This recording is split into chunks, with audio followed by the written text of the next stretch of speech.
set by the sky. And as all the birds that fly, by his arms both you and I, we are held. We are held. We are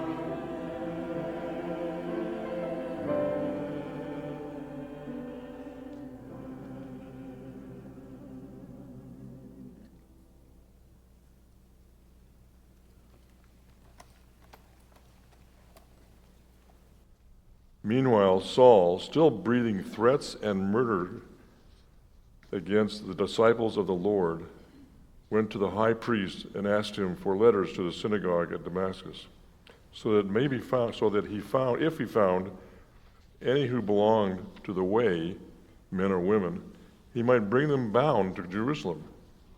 Now he was going along and approaching Damascus.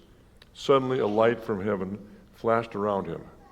He fell to the ground and heard a voice saying to him, "Saul, Saul, why do you persecute me?"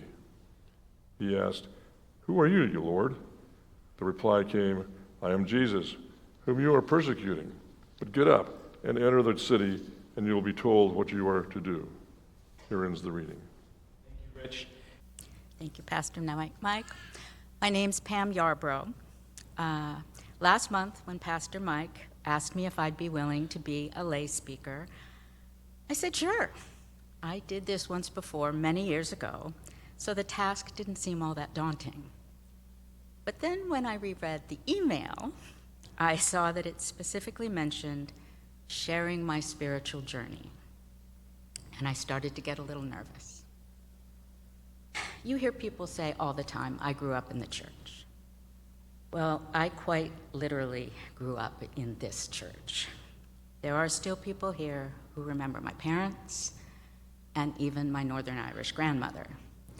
7th pew, south side.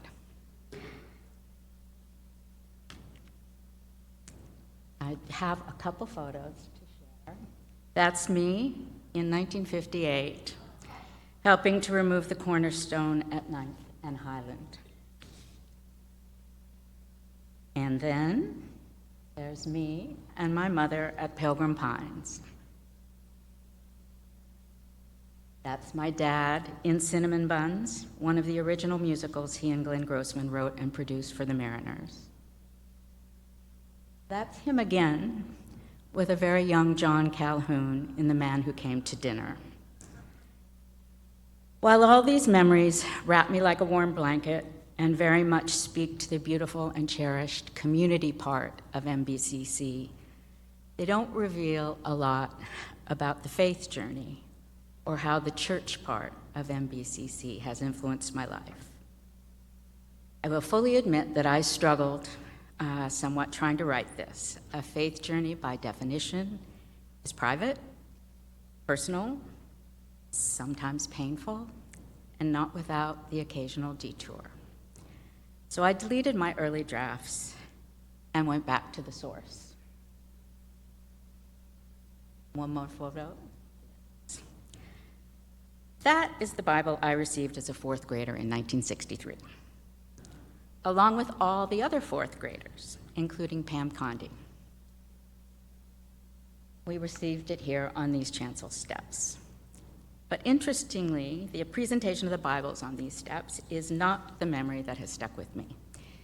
Instead, I distinctly remember being down at coffee hour after the service, giggling and horsing around with the other kids, not Pam, she wasn't going to get in any trouble. And for some reason, some of us started balancing our new Bibles on our heads. What could go wrong? Inevitably, someone bumped me and my Bible fell to the ground. As I quickly stooped to pick it up, I realized that Reverend Schwerluke, the associate minister, young associate minister, was right in front of me. I was mortified. I am sure I turned a gazillion shades of red and quickly said, "I'm sorry, I'm so sorry." And Reverend Schwerluke just looked at me, paused, and said, "I don't care if you drop it, just so long as you use it." And even though I was only 9 years old, those words have stayed with me. He didn't say just so long as you read it. He very specifically said just so long as you use it. Those words have guided my faith and my belief in God ever since, even in my darkest moments when God seems and feels so very distant. Using the teachings of that Bible has kept me from despair. Clearly, that Bible had a lot of use, but I hadn't looked inside it in decades. Pastor Mike, you will be happy to know there's a newer, revised version in my bedside table. But when I did look inside that older Bible for this week's assignment, there was so much of a much younger me inside. Slightly sad pressed flowers from a high school breakup, scraps of paper with religious and non-religious quotes scribbled down because they were meaningful to me at the time and seemed somehow to reflect my emerging feelings about faith and fairness. Quotes from Kierkegaard, James Baldwin, the Talmud, Stephen Stills. I also wrote out the statement of faith that the congregation used to recite by heart every Sunday because I wanted to memorize it too. Additionally, there were 2 Sunday school assignments typed by an old Royal Manual typewriter. One of them said, "What did the people promise at Mount Sinai?" And, "Which of the changes made at the time of the Reformation are you glad for in your church today?" My mother was obviously a far better Sunday school teacher than I ever was. So I would say my faith journey was a pretty straight line until college. But as we all know, life can get complicated. I'm sure there are some of you who might ask, "Where's she been? I didn't even know she belonged to the church.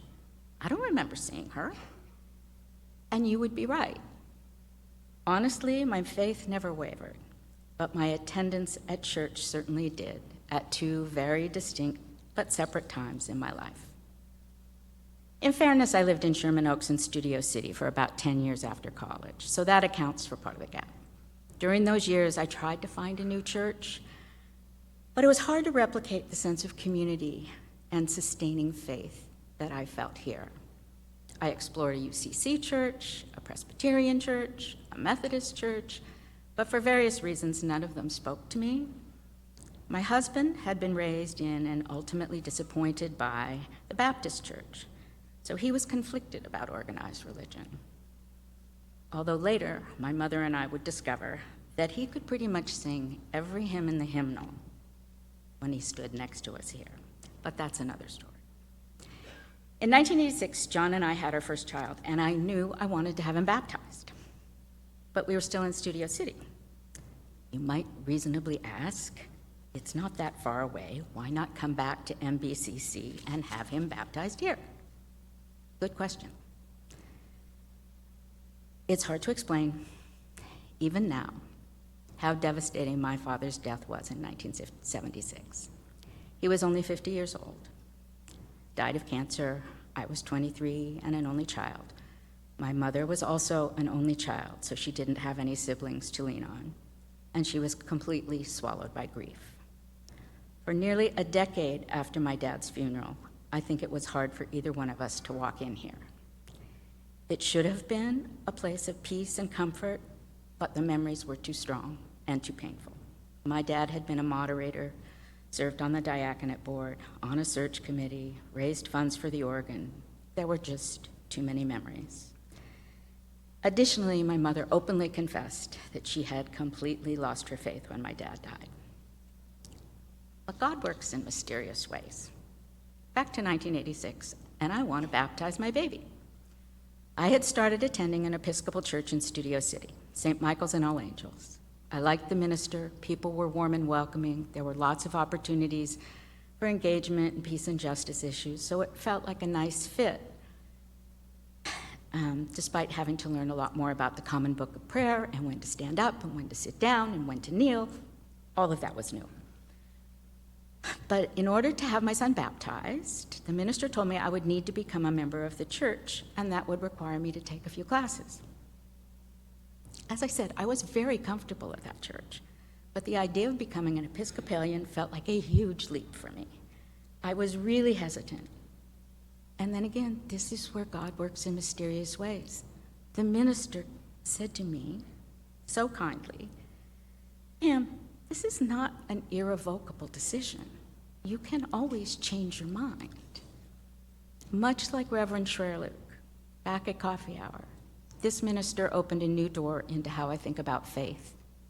It is a journey, and we all need to give ourselves and each other a little bit of grace when it comes to the outward manifestations of faith. We all struggle sometimes, and it's okay to ask ourselves questions. So yes, my son was baptized in an Episcopal church, but 2 years later, somewhat unexpectedly, John and I moved back to Manhattan Beach with 3 children in tow.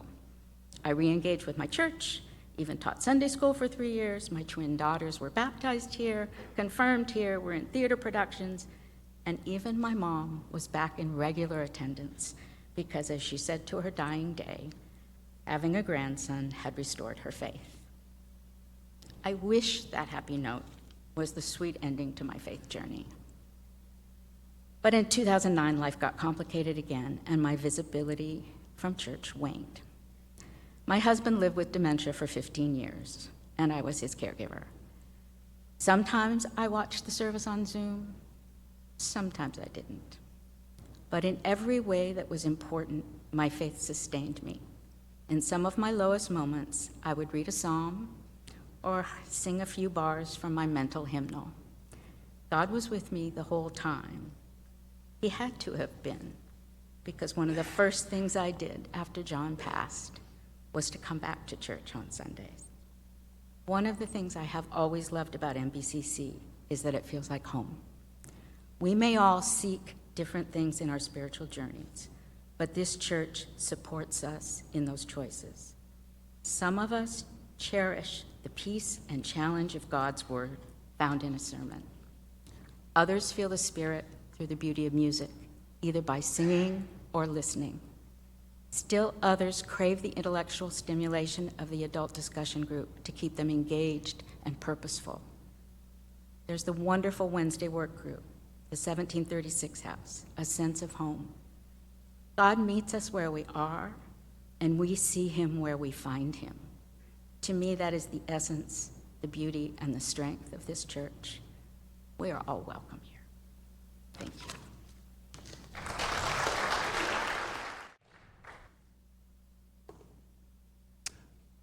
Good morning. I am very pleased to be speaking this Sunday with my fellow lay speaker, Pam Yarbrough, as we are both two-time lay speakers. Back in 1982, at the time of my first lay speech, I was organizing a Cub Scout pack for my son, Bryant. I am an Eagle Scout and continued my scouting volunteer leadership about 15 years after my son left scouting. Scouting is where I first learned about volunteering and then later having to do an Eagle Service project. Back to my son. He started in Cub Scouts, moved to Boy Scouts, and in scouting, you want the senior patrol leader to lead the meeting. That's how they learn leadership. This one meeting, the lines were long, the meeting was taking a long time. Brian came up to me and said, "Dad, I could be at home doing homework." I said, "You have a good point." He left scouting. I continued another 15 years. Born in Kansas City, Missouri, I then moved to Compton, California, then to Whittier, California, where I attended Whittier Plymouth Congregational Church and attended Pilgrim Pines each year as a youth. Later, I was the first black student at Los Nietos Junior High and also the first black to attend Whittier High School. One of my white classmates at Whittier High School was Pat Mortson. She tells me we even danced together once. Reverend Mike, when he read my notes, he commented, "Perhaps Phil Mortson will let you dance with her again. This time you'll remember." Growing up in Compton, I didn't see any swimming pools, but in Whittier I did. So I asked the water polo coach, could I join the team? He said, "Jump in." I learned to tread water fast, but was never fast at swimming. I jumped in at the deep end, kept my head above water, kept moving my arms, kept moving my legs like most dogs do, and I learned to tread water. Having a Whittier address, I now had access to some of the better paying jobs.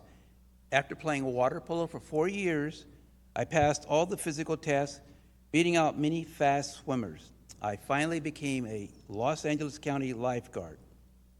There were 80 of us applicants for 2 days of trials, running in the sand, swimming around the pier, towing another person with your torpedo buoy.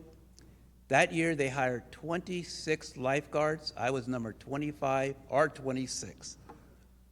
My two biggest accomplishments, getting that Eagle Scout award, badge, and medal, and becoming a lifeguard in 4 years after being a non-swimmer.